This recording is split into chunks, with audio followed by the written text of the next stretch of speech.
Hi friends, welcome to Imitator Tummy.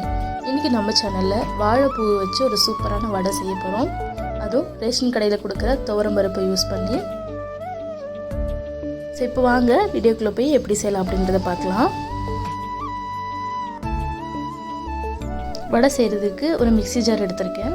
அதுல ஒரு 4-5 பல் பூண்டு, ஒரு சின்ன துண்டு இஞ்சி சேர்த்திருக்கேன். ஒரு 2 பச்சை மிளகாய் சேர்த்துட்டு கொஞ்சமா கருவேப்பிலை சேர்த்திருக்கேன். இது கூடயே ஒரு கைப்பிடி அளவுக்கு வாழைப்பூ வந்து க்ளீன் பண்ணி வச்சிருக்கேன். வாழைப்பூல இருக்கிற நரம்பு அந்த பூவிதழ் மாதிரி பிளாஸ்டிக் மாதிரி ஒன்று இருக்கும், அதையே எடுத்து க்ளீன் பண்ணிட்டு இதை வந்து மிக்ஸி ஜாரில் போட்டு ஒரு சுற்றிக்கலாம். இது கூடயே ஒரு 50 கிராம் கடலைப்பருப்பு, ஒரு 150 கிராம் அளவுக்கு துவரம் பருப்பு எடுத்திருக்கேன். இது ரேஷன் கடையில் வந்து அந்த பெரிய பெரிய பருப்பு பெரிய சைஸில் கொடுப்பாங்கல்ல, அந்த பருப்பு தான். இது வந்து ஒரு 2 மணி நேரம் ஊற வச்சு எடுத்திருக்கேன். கிராம் கணக்கு தெரிலனா டீ டம்ளரில் ஒரு 1/4 டம்ளர் அளவுக்கு கடலைப்பருப்பு, 1.5 டம்ளர் அளவுக்கு துவரம் பருப்பு எடுத்திருக்கேன். இந்த பருப்பு ஊறின பருப்பு வந்து நல்லா தண்ணியெல்லாம் இல்லாமல் வடிகட்டிட்டு சுத்தமாக வடிகட்டிட்டு நம்ம மிக்ஸி ஜாரில் போட்டு கொரகொரப்பாக வந்து அரைச்சி எடுத்துக்கலாம். இது கூடயே ஒரு பெரிய வெங்காயம், கொஞ்சமாக புதினாவும் கொஞ்சம் கொத்தமல்லி தழையும் கட் பண்ணி சேர்த்துருக்கிறேன். இது வந்து கடலைப்பருப்பு சேர்க்காமையும் ஒரு சிலர் செய்கிறாங்க, பட் ரேஷன் கடை துவரம் பருப்புனால நான் கொஞ்சமாக கடலைப்பருப்பு டேஸ்ட்டுக்காக சேர்த்துருக்கேன். உங்களுக்கு வேணும்னா ஃபுல்லாகவே வந்து நீங்கள் ரேஷன் கடை துவரம் பருப்புலேயே செய்யலாம். இது கூடயே வடை நல்லா கம்பைன் ஆகிறதுக்கு நான் பருப்பு அரைக்கையிலேயே ஒரு ஸ்பூனுக்கு பொரிக்கடலை சேர்த்து அரைச்சிருப்பேன். இது ஆப்ஷனல் தான், வேணும்னா சேர்த்துக்கோங்க. பருப்பெல்லாம் அரைச்ச பின்னாடி இது கூட 1 ஸ்பூன் அளவுக்கு அரிசி மாவு சேர்த்துருக்கேன். இது வந்து வடைக்கு ஒரு நல்ல கிறிஸ்பினஸ் கொடுக்கும். இல்லை அரிசி மாவு இல்லைன்னா நீங்கள் கார்ன்ஃப்ளவர் கூட 1 ஸ்பூன் சேர்த்துக்கலாம். இப்போ இதையே வந்து நல்லா மிக்ஸ் பண்ணி எடுத்துக்கலாம்.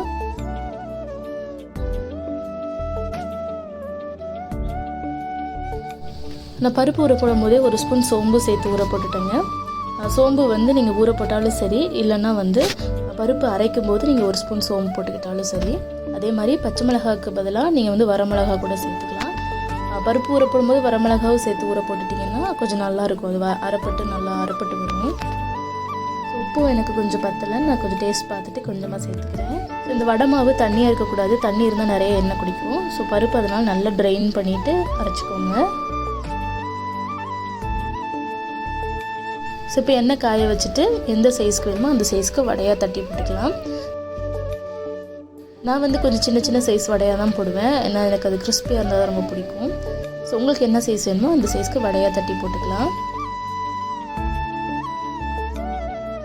எண்ணெய் நல்லா காஞ்சோனே வடை போட்டிங்கன்னா இந்த மாதிரி நுரை மாதிரி வரும். அதுக்கப்புறம் வடை வெந்ததுக்கப்புறம் பார்த்திங்கன்னா அந்த நுரையெல்லாம் கம்மியாகி தெளிவாக தெரியும் இந்த மாதிரி. இப்போ வந்து இன்னொரு சைடு நம்ம திருப்பி போட்டுக்கலாம். இன்னொரு சைடு அதே மாதிரி நுரை மாதிரி வந்து அதுக்கப்புறம் கொஞ்சம் தெளிஞ்சு வந்தோடனே வடை வந்து வெந்துருச்சுன்னு அர்த்தம். இப்போ நம்ம எடுத்துக்கலாம். எண்ணெய் காஞ்சோடனேயுமே அடுப்பை வந்து மீடியம் ஃப்ளேமில் வச்சுக்கோங்க, லோ ஃப்ளேமில் இல்லை, மீடியம் ஃப்ளேமில் வச்சுட்டு வடை சுட்டுடுங்க. ஒரு பேட்ச் சுட்டோடனே ஒரு நிமிஷம் கேப் விட்டுட்டு திருப்பி அடுத்த பேட்ச் போட்டிங்கன்னா எண்ணெய் திருப்பி காஞ்சு அந்த கரெக்டான பதத்துக்கு வரும்.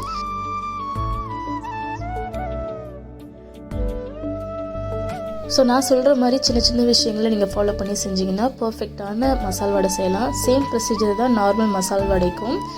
நீங்கள் வந்து இதுக்கு துவரம் பருப்பு பதிலாக சேம் ப்ரொசீஜரில் வந்து கடலைப்பருப்பு சேர்த்து செய்யலாம், வாழைப்பூ போடாமையும் செய்யலாம். இதே வந்து முருங்கைக்கீரை யூஸ் பண்ணியும் சேம் இதே மாதிரியும் செய்யலாம். உங்களுக்கு ஒருவேளை சோம்பு கீரை கிடைக்கும்னா நீங்கள் பருப்பு அரைச்சோன்னையும் கொத்தமல்லி கட் பண்ணி போடுற மாதிரி சோம்பு கீரையை கட் பண்ணி போட்டு செய்யலாம். அதுவும் ரொம்ப நல்லாயிருக்கும், இந்த ஃப்ளேவர் வந்து ரொம்ப நல்லாயிருக்கும்.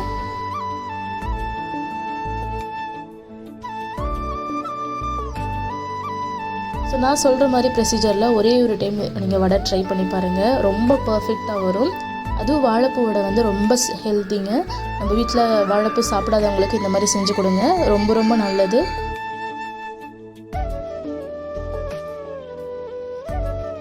ஸோ வடை வந்து எனக்கு ரொம்ப நல்லா இருந்துச்சு, அவுட்டர்லேயே கிறிஸ்பியாகவும் உள்ளே வந்து நல்லா வெந்து சூப்பராக இருந்தது. ஸோ அவ்வளோதாங்க. இந்த வீடியோ உங்களுக்கு பிடிச்சிருந்துச்சுன்னா இந்த வீடியோக்கு ஒரு லைக் கொடுத்துட்டு நம்ம சேனலையும் சப்ஸ்கிரைப் பண்ணி வச்சுக்கோங்க.